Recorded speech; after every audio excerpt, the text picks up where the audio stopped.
Before we head to Champaign, it's time to talk ball. Mick Walker on the other side of your screen. I'm just Spencer Holbrook, and it is time for the most wonderful time of the week. It is bold predictions. It is score picks. It's staff picks. It's Mick Walker. It's myself.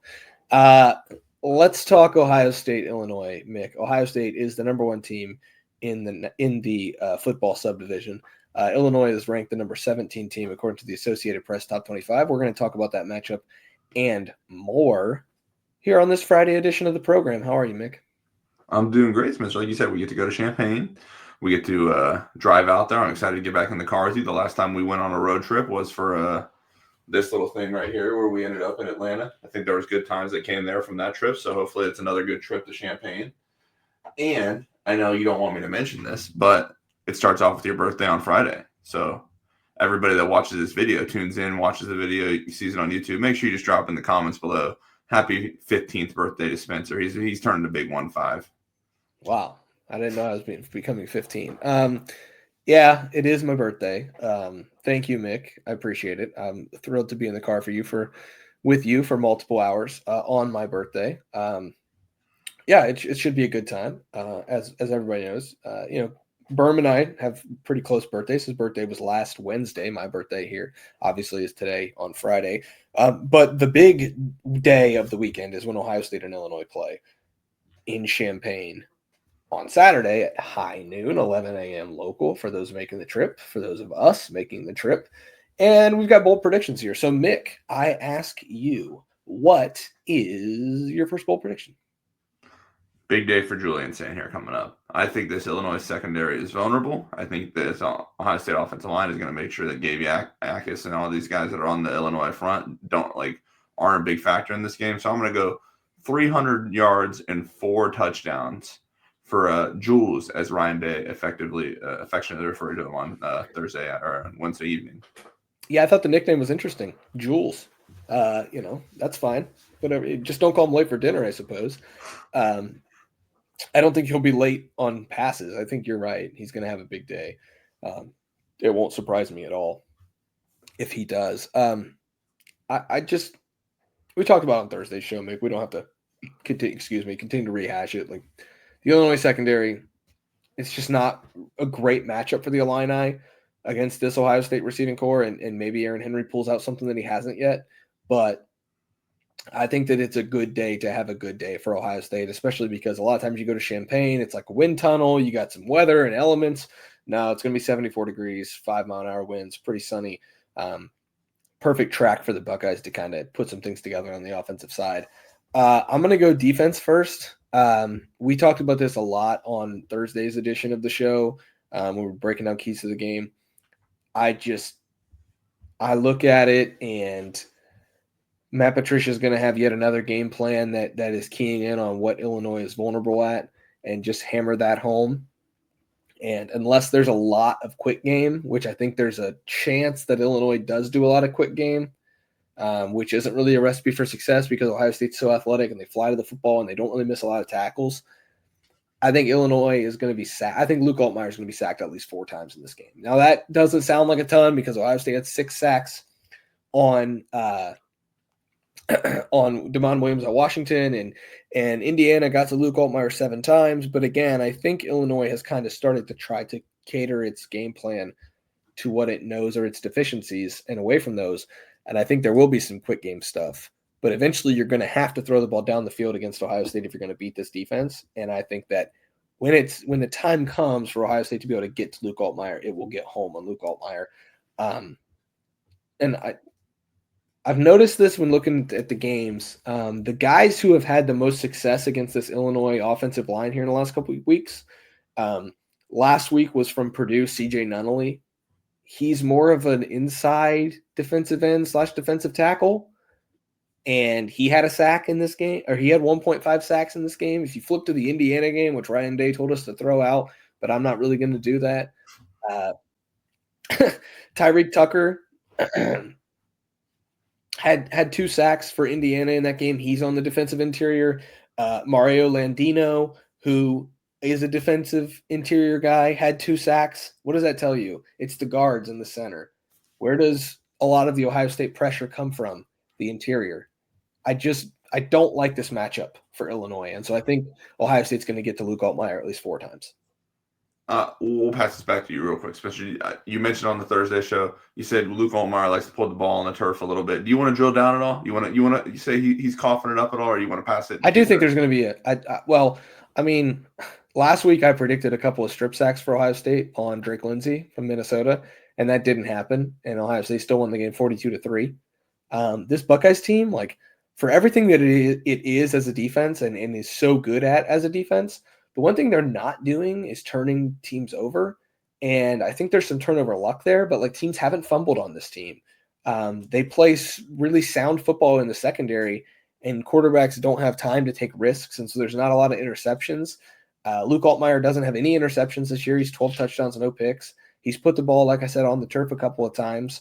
But if there's a lot of quick game stuff, I don't know how much room there is for that to happen. So I don't know about turnovers. I think there's a good chance that they probably get one strip sack on him, but I'm not going to predict that just because I don't, maybe Illinois wises up to what they're not doing well. I just want to double check, Larry. I want to hand you the drill for your birthday, see if you had any. Yeah, there we go. Wanted to go to any depth. I think that's a great point. Looking at it, again, we like to use PFF grades as kind of a loose data point to just kind of observe things. Jermarion Harkless, who's I think the nose tackle or one of the defensive tackles at Purdue, who I covered there as recruitment kind of during the Ryan Walters area. He had a great day against Illinois last week. Like, I think I don't know if their starting center is going to be back, but I know they played a backup center against the Boilermakers. So if they still have to trot that out there, Caden McDonald, putting Caden Curry on the inside, Will Smith Jr., Tywone Malone, Edric Houston, if he's still coming back up, like you said, I think there could be a big day for those interior guys, not to mention the potential of just Caden Curry lighting his hair on fire and running around there, maybe hauling a Luke Altmaier down another time or two. I like that one a lot, and I think sticking with the interior, the offensive line, my second one I got written down right here is I think, and this isn't super bold, I kind of went more bold with my first one, I think Ohio State's holding Illinois under 100 rushing yards, and I think just because I don't think there's going to be much room for them to run inside. I think they can take advantage of these guards again. And I think this, like the linebacker core, the Caleb Downs, all the safeties, everybody in that box level of defenders, I think they do a good job of corralling guys, making sure they take care of the run game. So whether that's Caden Fagan or Khalil Valentine, or I don't know, Aiden Lawford, if he's going to be much of a factor in the run game, but whoever is going to be getting the ball handed off to him from Luke Altmaier, I think Ohio State kind of is going to be able to limit that and keep the line at 100 yards. Okay. All right, there you go. That's a good bold prediction. I think that's able to come true as well. Again, like I don't love this Illinois offensive line, and so I think that's where a lot of these predictions are going to come from. I'm going to flip it over to the other side of the ball where you started your bold predictions. I'm going with my second bold prediction. A quote really stuck out to me on Wednesday night in the Woody Hayes Athletic Center. Jeremiah Smith said, "Hopefully this week he has a week that he should have. And I hope the ball goes his way. I know for sure with the ball in his hands, he's something dangerous." He was talking about Brandon Inniss, and there's been a lot of social media buzz about the lack of production from Brandon Inniss. There have been folks calling for others to get involved. There have been folks calling for Brandon Inniss to, give up his duty as one of the starting receivers. The people who have not given up on him are the people who matter. And that's Brian Hartline and Carnell Tate and Jeremiah Smith. I know for a fact that those guys have been wanting Brandon Inniss to get more involved. I think Brandon Inniss is going to have a really nice game here. I'm going to go with at least 5 catches, at least 75 yards, and a touchdown for Brandon Inniss in this game. No, career day. It's going to be the Brandon. You think that's the name that Brian Hartline's going to wake up for on Saturday morning? You know what? Brandon Inniss. That's the one I want to go with today. Like just last week. Last week it was Carnell Tate. 2 weeks ago it was Jeremiah Smith. He wakes up and he goes, Brandon Inniss, BI, the captain. I'm going to get him the ball today. Look, I mean, Xavier Scott's out. He's not going to play for Illinois in this game. The other members of the secondary have all been banged up at various points this year. That's what's one of the problems with this Illinois defense. It's leaky because it's a little banged up. And so you can only defend so many guys. And I think there's going to be a propensity for Illinois to look at the film from the last 2 weeks and say, okay, we can't let 4 beat us and we can't let 17 beat us. And sometimes when you key in on those kind of guys in this kind of offense that Ohio State has, it's the third guy that beats you. And sometimes you have to tip your hat when the third guy happens to beat you. But in reality, like Brandon is a really talented player, and we haven't seen it so far this year. He hasn't put it together. The game plan hasn't really involved him that much. But just when you think that you're out on somebody in this offense, they're going to bring you back in. Max Clare a couple weeks ago, it's like, oh, he's having 1 catch, 2 catches at a time. Last week he goes off for 5 catches. Has a really nice day against Minnesota, and he put up 5 catches for 63 yards. That's a guy who isn't nearly as quick as Brandon Inniss. It's a guy who's not as shifty as him in the open field. He got 5 catches for 63.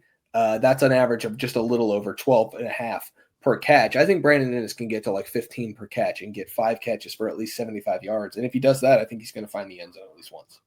I like that one a lot. And I'm going to go with another guy. We'll just say it's a third option. Like you said, I think we know the top 2, and the third option, this Ohio State offense, is kind of fluctuates week to week. Brandon Inniss, Max Clare, whether that Miley Graham's a guy that could emerge, Bryson Rogers if he's able to get in action.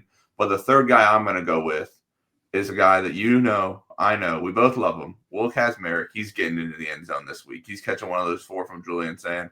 I don't know the miles to back this up, but I'm going to assume Will, who's from St. Louis, I had to double check this because I thought he was from Illinois, but Will, who's from St. Louis, is probably the guy on Ohio State's roster that grew up closest to Champaign. He's somewhat close. I don't know if that's factual, but I'm going to just say it is.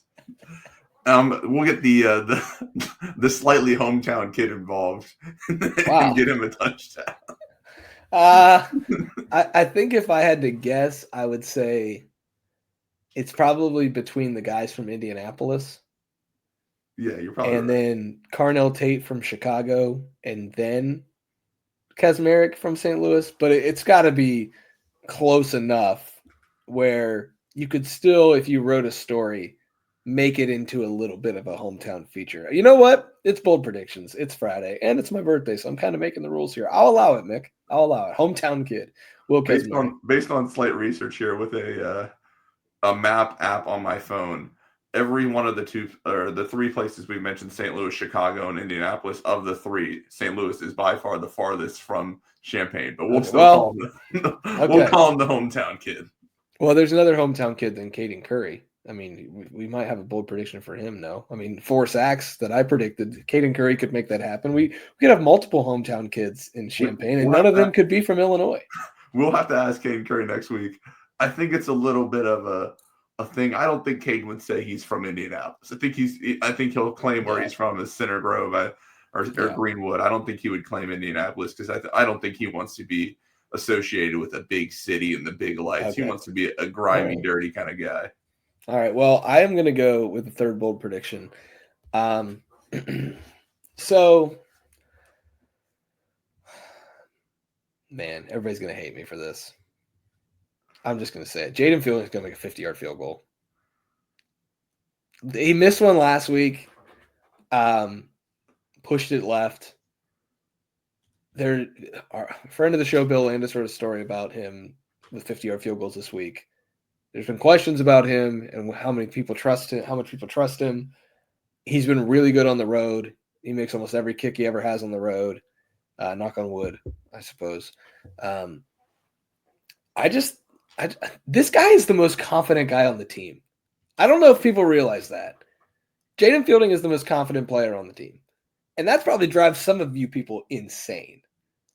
But like, if Ryan Day turns to him in the third quarter when they're up 24-7 and says like, "Hey Jaden, can you kick this right now from 51?" He's like, "Coach, kick it from 61." Like that's who he is. And so, like, they're gonna have to keep trying these, I think. And so I'm just gonna, I don't really have a third bold prediction, and I'm feeling a little spicy. So you know what? That's fine. Jaden Fielding, 50-yard field goal, first one of his career on the road in Champaign. How about that? Stick that in your pipe. History would show that if Ohio State was going to hit a 50-yard field goal anytime soon, it would come in a game at some point. Like you said, if it's 21-7 here, we're not really doubting that this game, we're not believing that this game is in balance or in consequence. So Ohio State would then hit the 50-yard field goal when there's no real actual risk reward to it. It's just you can add 3 points or not. I think the biggest thing in your way there would just be if Ryan Day believes that he wants to send Jaden Fielding out for another 50-yarder. I think there's some belief in Jaden Fielding. You and I talked to somebody on Tuesday that said, we mentioned, hey, Jackson Corvell, is that an option? Do you let him kick some at all this week? Obviously, he's kicked some extra points against Grambling like he's been on the field. And we were reassured again that Jaden Fielding has by far the strongest leg on the team. So I don't think there's a change in coming there, even though Jackson Corvell has made some 50-yarders in game.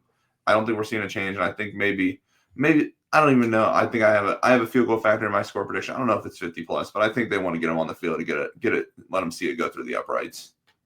Yeah, I also have a field goal score in my score prediction. So that's kind of factoring in here. It's just like, well, they've got to make one from somewhere if my score prediction is going to be correct. So I might as well, pick one. And we're not quite there to the score predictions yet. But where we are, Mick, is in college football season. The college football season is upon us, and the Modelo Recruiter is scouting for the best full-time fans. If you're listening to this, it means you've been recruited. Welcome to the roster, recruits. Grab yourself a Modelo to stay game day ready all season long. Modelo is the official beer sponsor of the college football playoff. Buckeyes fans, you deserve a Modelo. Go buy some Modelo today. Please drink responsibly. Let's get to score picks, Mick. It's time. As you know, we've partnered with BetMGM for all of our score picks all year. We'll be using BetMGM lines to make all of our picks, and we'll have special offers.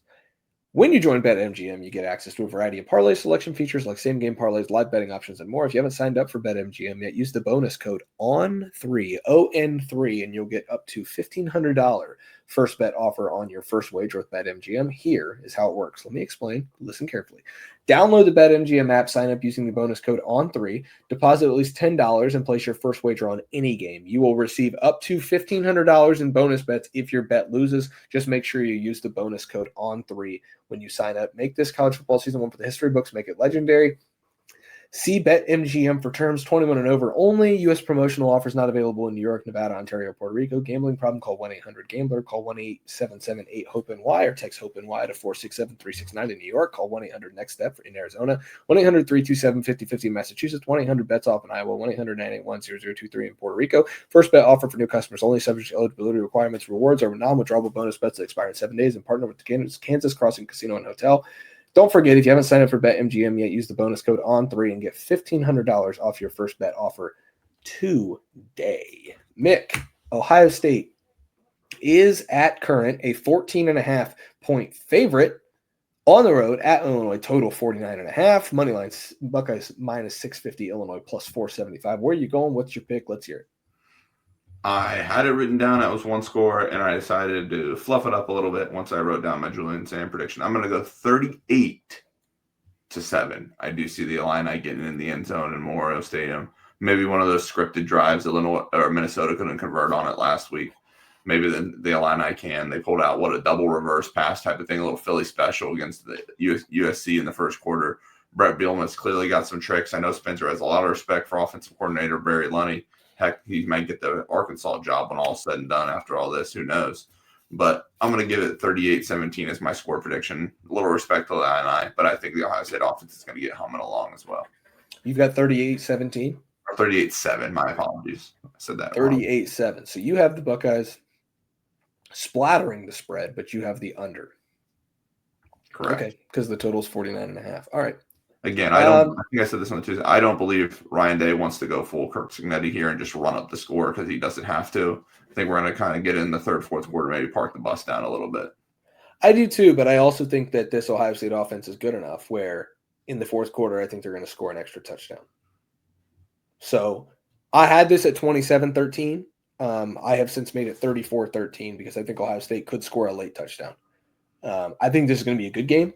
I think Illinois is going to give Ohio State some things to highlight what the Buckeyes might need to clean up defensively, just because no one's done that yet. And I think the Illini have a chance to do that because of the weapons on the outside and some of the things they can do in the red zone.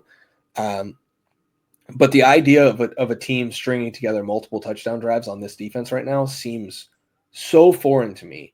And so for that, I will take Ohio State to cover this number.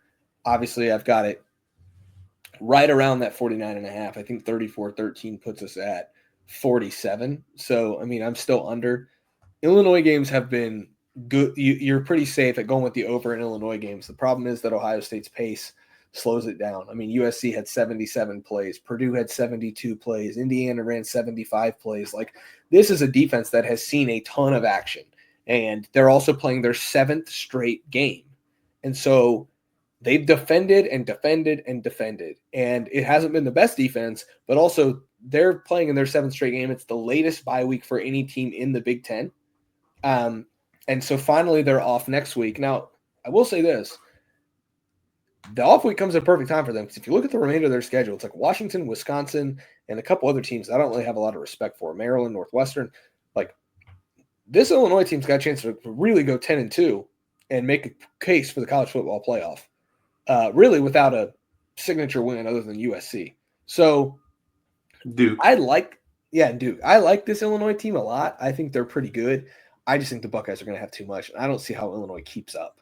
And so I've got Ohio State winning 34-13. I like that one. I like you mentioned a late touchdown. I think full credit to the starting Ohio State offensive line. They played very well this season, better than probably we could have even predicted. But perhaps Ohio State's best run blocking unit has been when that second team offensive line comes in the third, fourth quarter, and they just get a chance. Ian Moore, Gabe Van Sickle, Josh Padilla gets a chance to just kind of run people over. So maybe if you can get that in there in that fourth quarter, and Lincoln Keen-Holmes and James Peoples leading them on there another touchdown drive to kind of ice it up in Champaign and get us on the road back to Columbus. Did you say icing down with Champagne? Ice it up in Champaign. Okay, I was going to say. I mean, I'm not. You will be icing it down in Champagne on Friday night with your birthday. I'm not anti-champagne in either sense of the word. Champagne, as our esteemed colleague Berm calls it. Yeah, there you go. So that's the show. The card is light this week. Nobody really cares what I say about the rest of college football. I am on North Texas against South Florida on Friday night. I'm on Bowling Green plus 10.5 against Toledo. Eddie George is going to have that rivalry, that side of the rivalry ready to play, and it's Jason Candle Toledo, so you just really never know what you're going to get in the MAC. I'm on the Dodgers tonight. I'm on the Dodgers. No, I think you're right. I think it's tonight. I did want to make sure you said that because in case. No, they played last night. They played Thursday in LA. night. I'm pretty sure. I think they played tonight in LA. You could prove me wrong. I'm not sure. Nick, we're recording this on Thursday, but the week comes out on Friday, so it's in hindsight. You just gave up the game there. In hindsight, you'll know if I won my Dodgers bet. I am on the Dodgers. I just wanted it out there so that our like you mentioned our friend earlier, Bill Landis, if it goes awry and you bet on the Dodgers to eliminate his Phillies, he can come after you on Tuesday prior to the Ryan Day press conference. It's also Jim Knowles' Phillies, and Penn State plays Northwestern. I think he's got bigger things to worry about right now. I will tell you this. On BetMGM right now, Penn State is a 22.5 point favorite against Northwestern. Listen, James, cover the 22.5. Just wipe the floor with Northwestern, because if you don't, if your offense looks inept against Northwestern, it might be time. So that's the show. Ohio State, Illinois on Saturday at 11 a.m. local, noon for the masses. On Fox, big noon kickoff will be there. Mick Walker and I will be there. Lettermen Row will be there in full force. Myself, that's Spencer Holbrook, Mick Walker, Jeremy Birmingham, and Austin Ward will all four be there. Alex Gleitman's going to stay home, hold down the fort for us on the message board and everything over at lettermenrow.com. We'll see you guys in Champaign on Saturday for Ohio State and Illinois in a top 20 showdown, and we'll see you over at lettermenrow.com.